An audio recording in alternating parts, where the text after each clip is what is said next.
100 eggs for Henrietta. Hurry up, girls, keep laying those eggs. Easter is coming and we don't have nearly enough for the big hunt. Henrietta stood inside the hen house wringing her hands. She was in charge of the hens and she knew she was going to be short of eggs.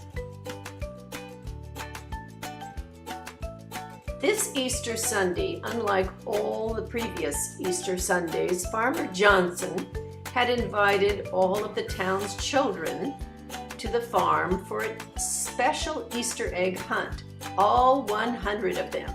Henrietta had to have things ready. My, she fretted as she looked at the meager number of eggs she was collecting. 2, 1, 4, 3, 2, none. No, this was not going to do. She would never reach her goal of 100 eggs. Every child had to have an egg or it just wouldn't be Easter. It wasn't that her chickens were lazy. They definitely were not. They were just tired and exhausted from trying to lay more eggs than usual. "Henry," she called to the rooster, "bring more food for the girls. George, get them more water." Oh my, Henrietta fretted some more. How am I going to do it? We only have 2 days left and we're short nearly 50 eggs.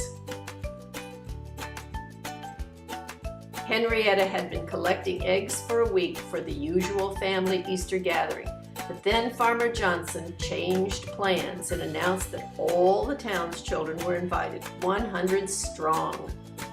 Oh my, Henrietta said again as she left the hen house, still shaking her head. I need help, lots of help. To purchase this book and see all of Sally Huss's books, go to sallyhuss.com. You'll enjoy it. Thank you.